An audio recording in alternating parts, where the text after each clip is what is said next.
Shalom, family. Glory be to God, and blessed be the Lamb. Family, I'd like to talk to the young people tonight, those who still consider themselves young, and those who probably don't even think of themselves in that manner, but really I'm talking about 40 and under, give or take. And I do mean give or take. Some of you are grown out of control.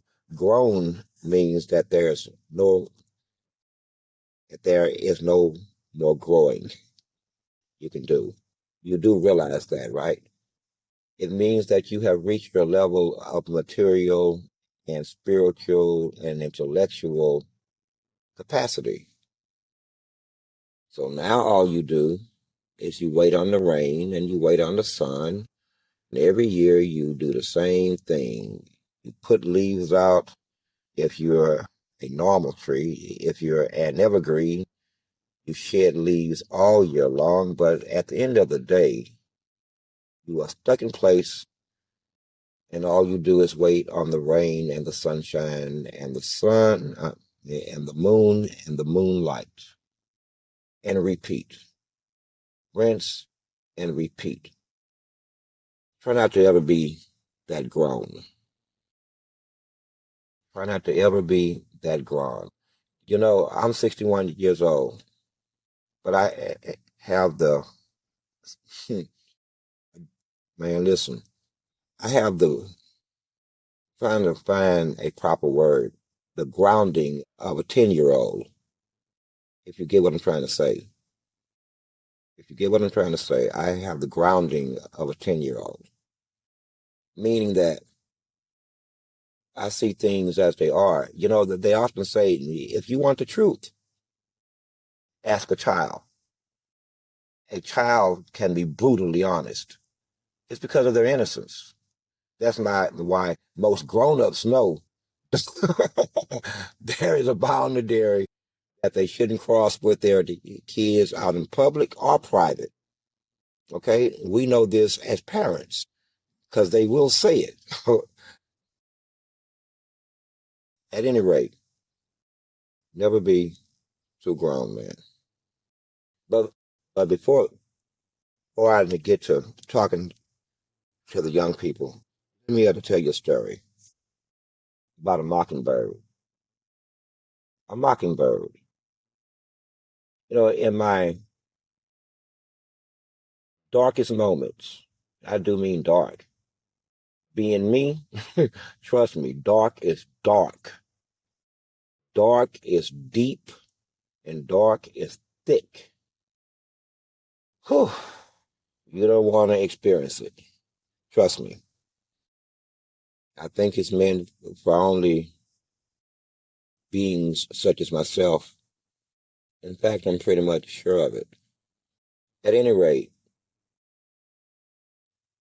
at this time in my life, I was walking, going to work, catching the bus, walking almost a mile, work, walking back to the bus stop almost a mile, and worse than that. But at any rate, there was this mockingbird.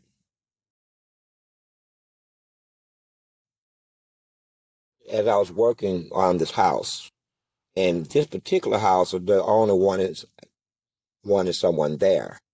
So I rehabbed the master bedroom and the hallway became my work area where all the tools were and stuff like that. And re I was redoing the whole house. It was a nice ass gig,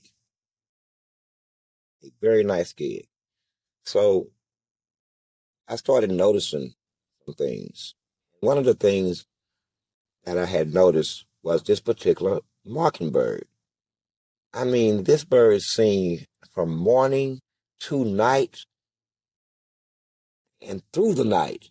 And he did not only do that one day, I mean, all night long, all day long. o'clock in the morning. I went to man. Listen, this went on for at least 4 or 5 days. 4 or 5 days, and I knew what God was doing. He was kind of hanging around, you know, letting me know that, hey, man, no matter how dark and deep things get, stay balanced here. Stay focused. Don't lose it. Almost there. By there, I mean becoming me, which ain't, that's the wrong word. I had to be woke up, reawakened, okay? And this awakening is like a initiation of a process that can take years. For me, it took all the way from 2015 all the way up until the middle of last year when I call the end of it when I had just decided, you know what? It has to be what it is. I can't avoid it. It has to be, and that was the end of it. But I knew a year prior that there was no avoiding this. In my darkest moments, the animals brought me joy. I'm talking about not your domestic animals. I could be taking the trash out at 6 o'clock in the morning, for example. A raccoon is running around the gate of the dumpster enclosure. This thing walks around the enclosure on the top of the gate and get 3 feet from me and lay on his side like a cat as if he was saying, rub me, touch me. I'm not done. I'm talking about in your darkest hour. I'm walking down the street and I am so tired. It's hot. It's like 96 degrees.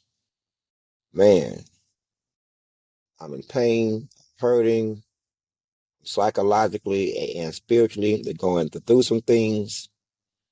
And I was walking over a bridge or a slight overpass over a bayou. And I looked down at the water, and as I'm gazing at the water, fish started flashing. If you don't know what flashing is, when fish want to be seen, they flash. They'll find sunshine and they'll turn sideways, and to you, it looks like a flash in the water. I'm not done. I ain't done. I was up in Dallas, and Dallas got lots of coyotes. I was in DeSoto, and my brother would have asked me, man, you're going to have to walk all the way around. And I said, why? Man, that field back there is full of coyotes. I said, what they got to do with me? He said, man, I'm just saying, though, you taking a chance. Man, I done took so many chances. Damn the coyote. he, I mean, a few coyotes would be a cakewalk in comparison. And sure enough, I see a coyote there. I see one here. And they're solitudinal animals. They move only at certain times. And they come in at certain times. And for me, though, it was just, we stared at each other curiously. Now, I'm going to leave the animals. Now, at my darkest moment also, I was in San Antonio. I hate the place, that God-forsaken place. That's the wrong word. That's too heavy. I don't like San Antonio. It had its own flavor, its own vibe, and it's different. Anyway, it's slightly weirded out. At least it was for me. So I've bought the ticket. It's like 23 degrees outside, and I'm not dressed for it. These people have decided that if you have a 7 o'clock ticket, you can't come in until 5 o'clock. I'm there at 3 o'clock. at 3 o'clock, and I am upset. I am mad, and I'm trying to hold it all in. I'm trying so hard. I'm trying so hard that I'm concentrating and telling myself, stay calm, stay calm, stay calm, stay calm. You can't afford the anger. Don't do it. You can't afford it. And I kept telling myself this over and over again. And then it started misting. So, so now I'm getting wet and cold. And this Iraqi gentleman walked up to me on his canes. He had a cane in the left and a cane in the right hand. One of those type of apparatuses. And he walked up to me and he said, "You mind if I sit down?" And I look over at him, basically look, I mean, dude, you sit where you want to sit. He said, then I'm gonna sit right here. Cool, but you're kind of weird. There's other places to sit. I don't know why, but cool. I'm in no mood. I don't want to have too many words with you because you may say something stupid then I just can't take it. Then who knows where this shit's going after that. I didn't care where the shit went, but it would have went somewhere. And he says to me, after telling me his story about how he lost his legs, he said that the Americans, when they were in Iraq, dropped bombs and they killed both of his parents and they injured him severely and they brought him here for medical care. At any rate, he say, "You mind? You mind if I tell you something?" I don't even look at him. I just keep looking ahead because I'm pissed. Man, you starting to already say too many words. I should have warned you. All we ask for is that if you're gonna sit here, you be silent. Be cold like me. Just be silent. So he proceeds to talk. He say, "God wanted me to share something with you." And I looked over at him. He say, "God wants you to know he just needs to work with you a little bit more. We're almost there. We're almost there. Keep your head up. We're almost there." And then we took a walk and he bought me a bottle of water and some coffee. And I'm passing by all of the stupid shit.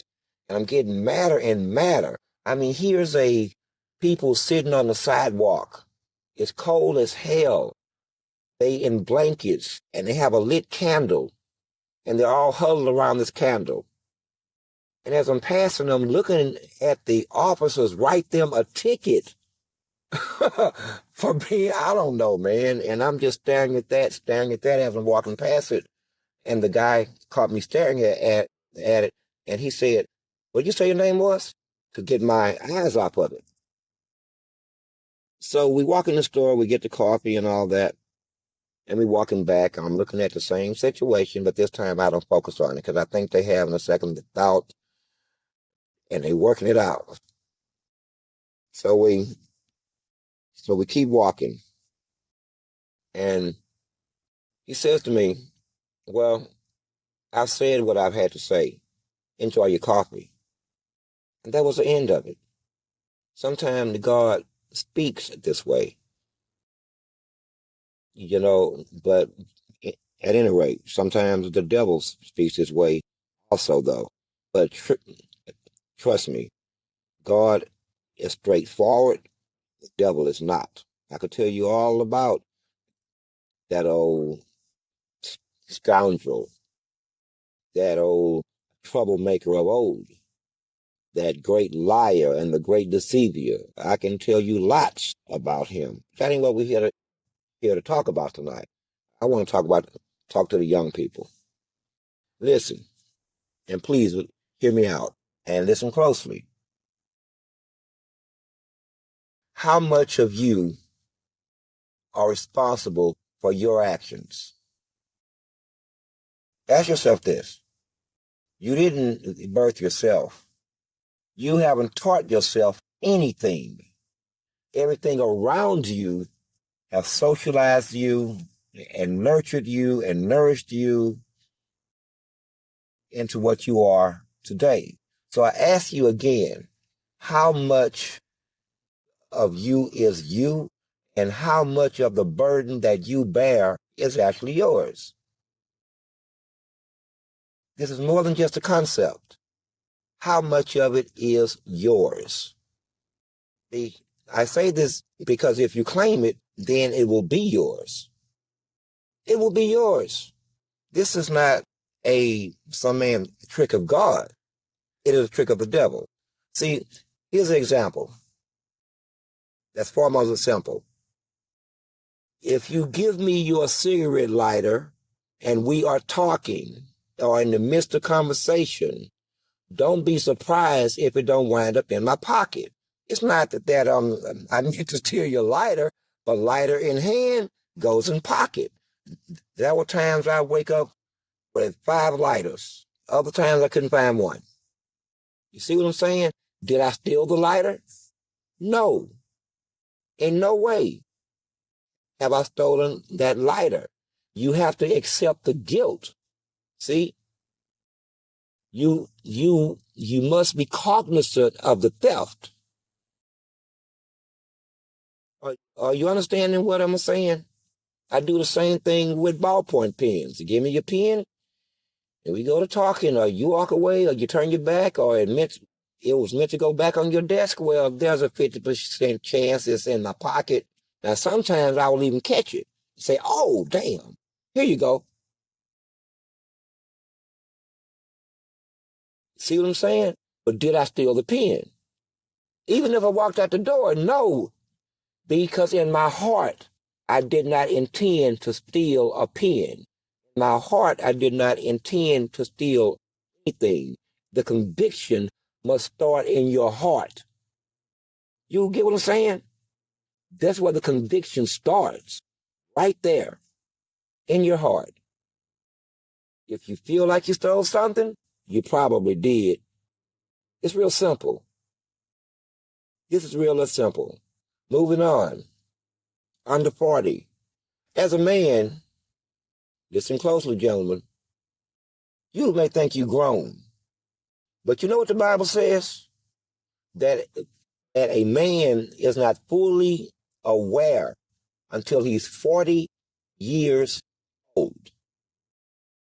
Now, why is that significant? Do you know how many decisions that you make between 16 and 40? Half of them is going to mess your life up. At least half of them is going to bring you pain, or make you do something stupid, or make you say something else stupid. And you don't even have the wisdom to put with the knowledge to understand the words out your mouth, or to even process the data as it comes to you. And the universe, the world, takes advantage of this every day. All day, every day. Moving on. Keep up. Stay in the car, because we're moving fast tonight. We're moving fast. Listen. When one's life don't have any direction, any purpose, that's when we start doing stupid shit. An idle mind. An idle mind. If your life has no purpose, then you're just living. If you don't have a goal, then you're just living.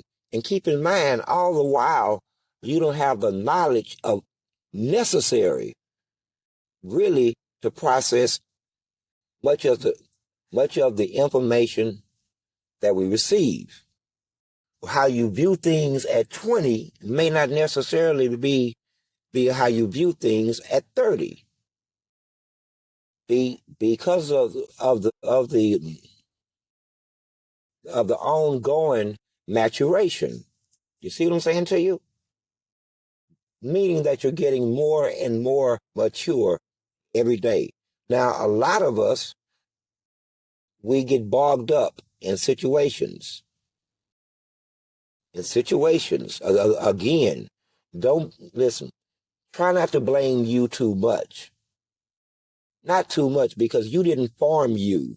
You didn't birth you. And most definitely, you did not raise you, teach you, educate you, nurture you in any kind of way. So I ask again, before we get too far, let's go right at the beast. How much of your sin is your sin? How much of it is yours? See, I've been thinking to myself, sometimes cover must be given, a way out. So I think that in my own way, I'm trying to give you a way out. How much of your bullshit is your bullshit? How much of it is, say, your father's bullshit, or your uncle's or your mother's bullshit, or the dysfunction in your family, or the crazy ass inner city ghetto style school that you go to? Exactly how much of this is you? That is the question. And will you claim it? Will you claim it? I would advise you not to claim any of it. I started to say half of it. The truth of the matter is, once you are 11, you are responsible for your own sins. A record of you is then being kept. Before age 11, your your your sin or your mistakes or whatever you want to call it, they fall on your parents. But after 11, then they fall upon you, which explains why I didn't understand why there were children, what you would think of as children, in the spiritual realm or in hell. Yet, there they were. Whole nother story. We're not going there. I want to stick to talking to the young people. You know what they said, and I'm going to be straight with you. You can't blame the adults in the room for calling a spade, but they're not going to tell you, or maybe they don't know, or they can't. They can't tell you about the spade except how it looks on the superficial, the topographical nature of the shape of a spade. They cannot tell you what's underneath the spade, or the layers underneath the spade. Okay? And they're not going to. They're not ever going to. Do not expect blunt honesty from those who love you, or say they love you. Don't expect that. See, I'm going to be blunt with you, because I don't like you that way. And I don't know you that way. And I don't like a whole lot of words. So I'm going to say what I mean and say what I have to say so I can hurry up and get out your face. And 9 times out of 10, I have already thought about every possible response that you could have. And I said it anyway. This is why I don't want to hear what you have to say back to me, because we've already made your argument for you. You don't have to make your argument. We already made it, and you lost. Now we are telling you.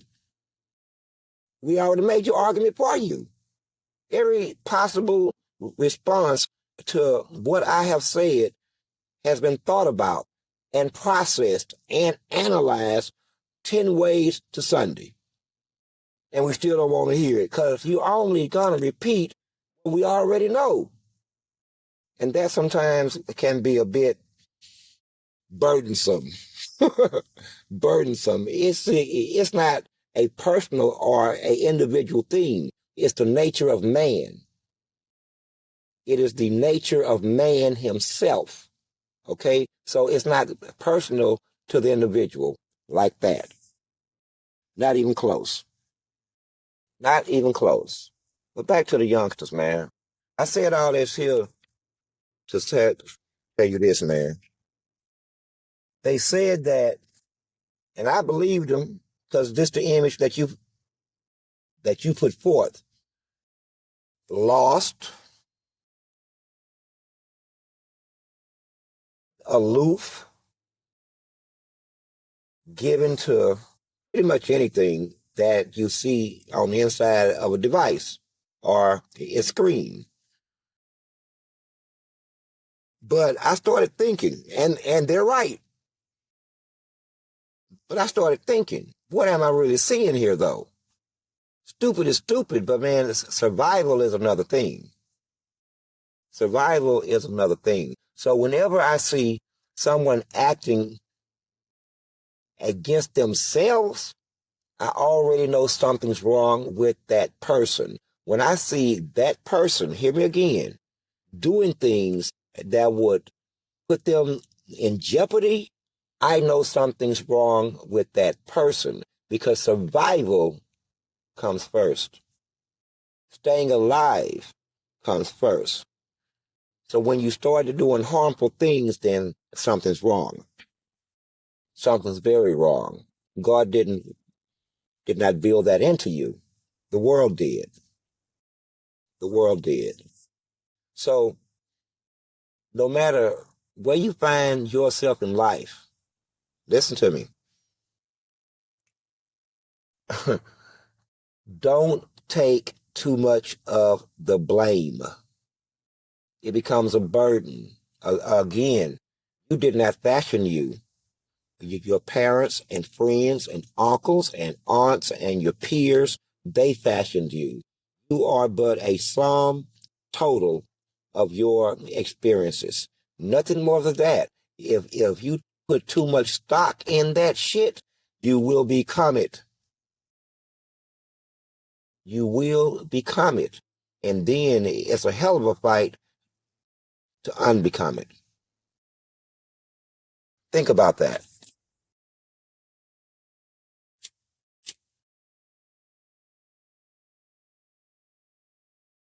The evil people that have no choice but to believe now, listen, they have their philosophies or their ideologies or their viewpoints, but they're over 40 and they've made their decisions and they're at the point of maturity, using knowledge and using wisdom. So that means that when they were 30 and 20 and you were their baby, they didn't even have the knowledge or the wisdom necessary to either raise you into a balanced human being. That's just the reality. I'm not throwing jabs at the parents or nothing, but it's time for reality. Okay? And reality sometimes hurt.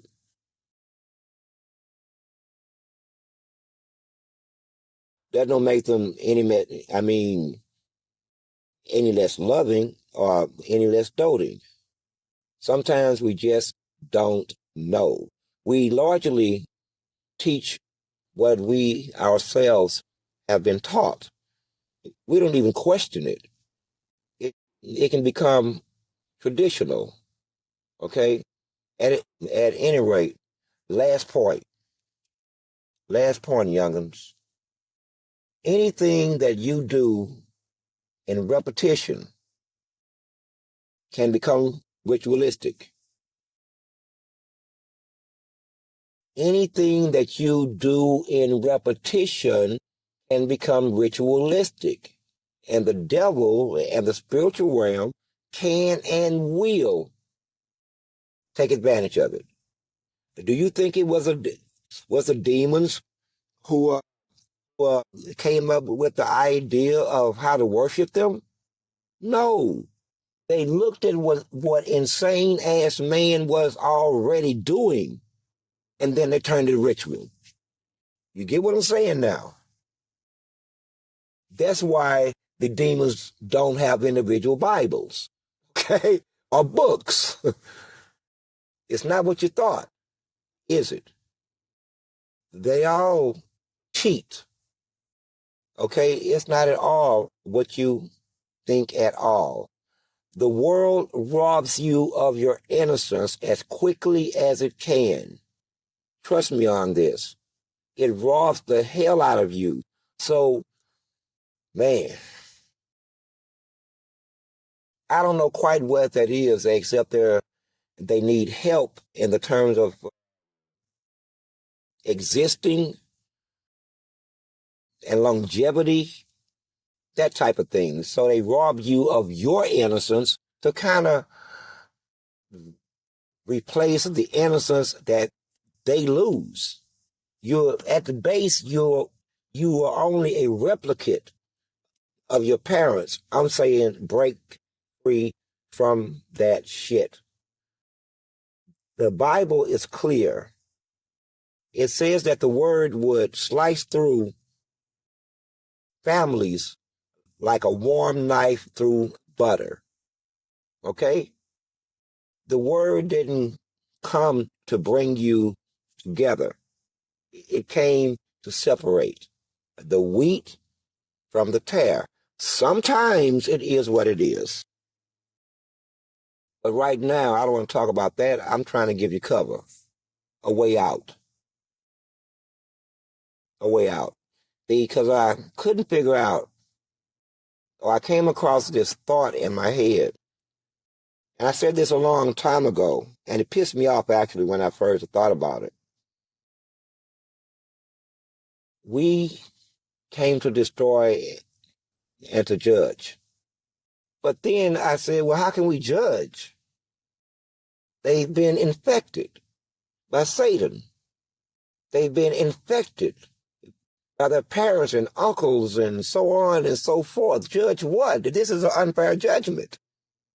This judgment will not be correct. Something surely is going to go wrong. To be judged, you have to be you. You can't be somebody else. And you will be judged as you. But the point I'm making is, would it be fair to judge them in their current state? And the short answer was no. No. That wouldn't be fair at all. That wouldn't be fair even for people in their 50s, maybe 60s. It all depends on variables, lots of variables. Like I said, how much of you is truly you? Okay? But I can tell you this, if you claim it, it will become you. This is for sure. This is a fact. Now, how long it can maintain you, that's up for discussion. And it is questionable. Year, 3 years, 10 years, who knows? There are variables again. So no matter where you at, youngster, and no matter what you hear me say, and you heard me say some shit, over the last 5, 6 years, you already know. I ain't let nobody make it. Even you. I have challenged you. I have challenged you. And like everybody and everything else, you are found wanting. But listen, don't feel bad, because even the fallen angels and the false gods, they fell the same way, which should tell you a whole lot. Either about you versus false gods or the power of the truth. Either way, don't claim everybody else's shit. Okay? Don't. What is yours is yours. God knows the difference. And luck for you that I seen that little discrepancy there. I couldn't see. You know what? I don't know how, because you know what judgment means. Judgment. I mean, it's a one size fits all deal. God doesn't say, well, I'm gonna give you 15 years. No, God pretty much says, well, I'm gonna kill you now. I'm gonna destroy you now. Enough words. The judgment has been made. The choice was simple: death or life. And then you are judged and you're out of there. But before we get there, though, A piece of advice: don't claim what ain't yours. If you've been taught some shit and it run afoul of the rules, it ain't yours. If you believed it, you trust the people around you, your parents, uncles, brothers, and sisters, and blah, blah, blah, blah, blah, blah, blah, blah. You do. And you put way too much stock in it. I used to do the same thing. See, you know what led to 3, 4 years of anger for me until one day I realized it.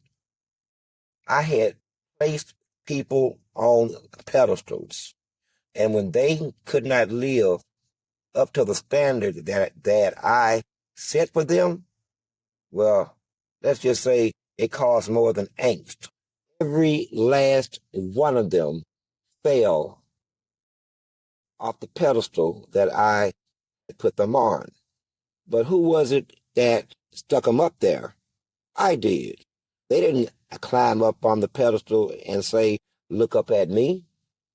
No, I expected the impossible from them in this fucked up world. That's just flat out. That's just flat out, man. See, once we start to reflect, you know, we should learn from self-reflection. That's one of the things that I had noticed. I could not expect them to live to the standard that I would live by. I'm different. That's just how it is. So at the end, should I blame them for not living up to the standard that I set for them? Or should I blame me? I break it 50-50. I refuse to take full responsibility, but I'm just saying, whose fault is it, man? People fall all the time. You to give opportunity and space to stand up. But every now and then, shit gets serious. Spiritually, shit gets serious. But I'm not going there tonight. I've already run out 35 minutes. Listen, young men and young women, look around you, and you are fortunate. You know how lucky you are to be alive right now, to exist? You have no idea how lucky you are to be alive and bear witness. Your lives will be nothing like your parents' and grandparents' lives.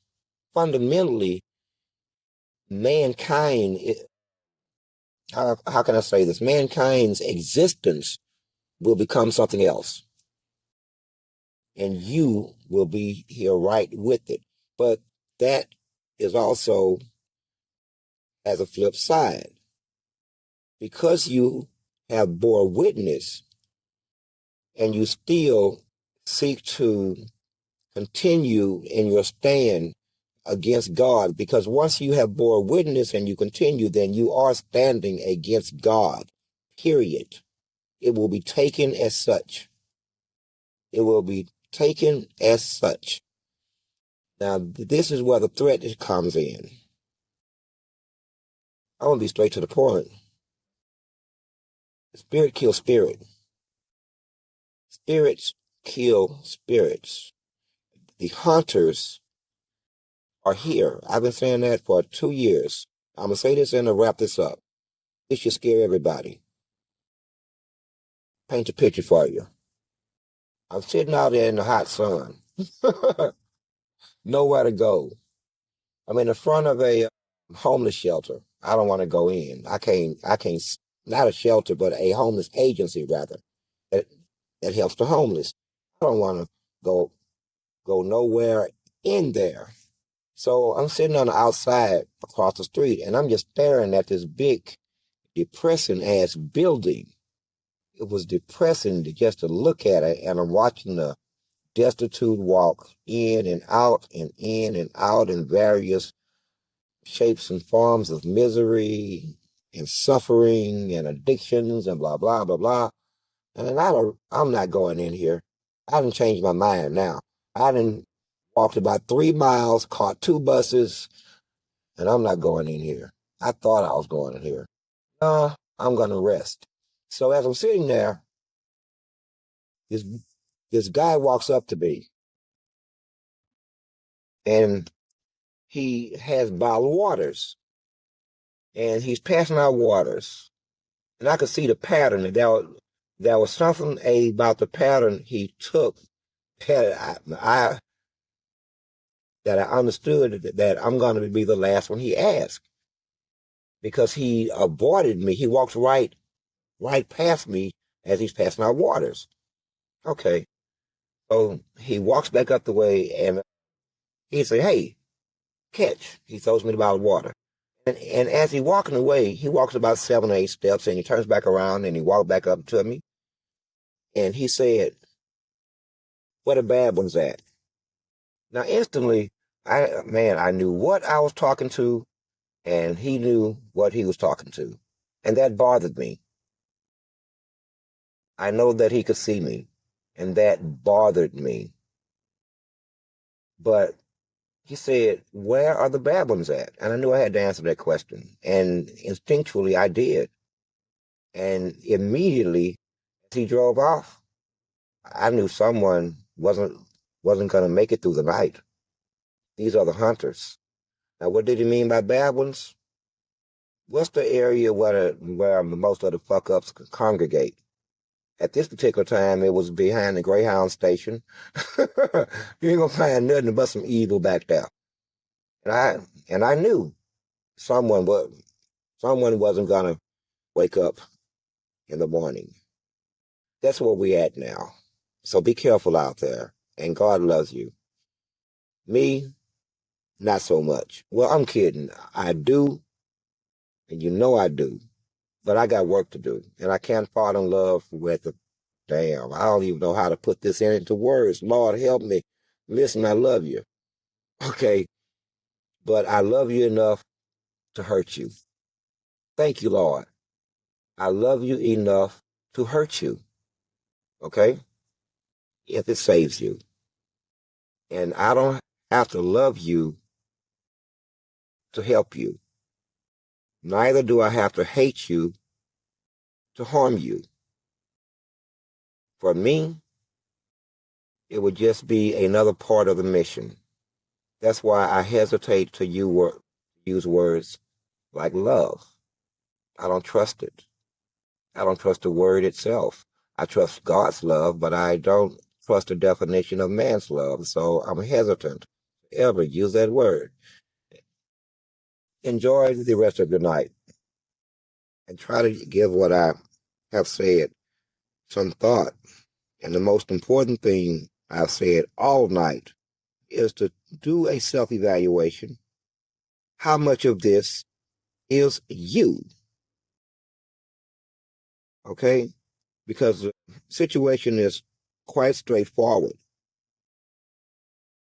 If you don't stand for God, there is no not standing against God. If you don't stand for Him, then you stand against Him. Trust me, there's no middle ground in this. It's just not. And before I forget, this is something you should hear.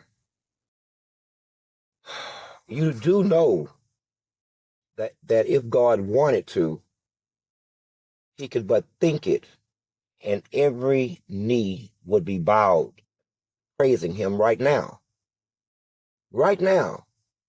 All He had to do is say it, or to want it, or to think it, and you will be praying. Okay? So ask yourself, why doesn't He do this if He needs all this praise? It's not about your praise, people. Trust me, it's things, listen, in in heaven, they never stop praising. I mean, goodness. They, I mean, there's a whole cauldron of beings that do nothing but praise and glorify God. No, praise is for you. He has no need for your praise. Praise is for you. What he wants you to do is to choose him because of what he gave you that was so special. Free will. Listen, not everything has free will. Okay? I can't say for sure that I have free will. You see what I'm saying to you? My personal autonomy, God would say otherwise. I'm not sure about. God tells me that whatever you say or whatever you do is an order. But then I started thinking one night, but you God. What does that mean when I know what I know? So it made me start to question my own autonomy as a being. The point I'm making is everything doesn't have free will. Satan has free will. Other angels have no free will at all. Zero. No free will. They do what they told or as God thinketh. It's that simple. Others, other angels, have free will, which means that God trusts them so much that he trusts them to do the right thing in any given situation. Now, that's some kind of trust, especially when you're talking about an intelligent, powerful being that is part of a species of beings that's already rose up one time with that bullshit. Okay? That's some kind of trust. It's some kind of trust that with me, God set in the angels to wake me up in the right generation, in the right decade, in the right century, and then left them to do it after thousands of years. I mean, I'm like, what the? I mean, what if we fail? I mean, man, I had so many other questions. I mean, when I first came to, I'm like, who authorized this? First, I had to tell them to don't hurt me anymore. And it's not that and I told them this countless times. It was something about how I said it that time that sounded like a command, and they knew that's him. That's him. That didn't sound like a pleading. That didn't sound like a negotiation. That sounded like a command. And they could not do what they had been doing anymore. And that was the end of the initiation. But still, it was all so complicated that I was alarmed. I was alarmed. Who authorized this? Is it the proper time? Where am I? What the hell is going on? It was just a multitude of doubt. That's what I'm trying to say. I'm sorry. At any rate, watch what you claim, young people, and make your decisions sparingly. Sometimes, rather than make a concrete decision, as long as you stay in the boundaries of what's right, sometimes it's okay to be aloof.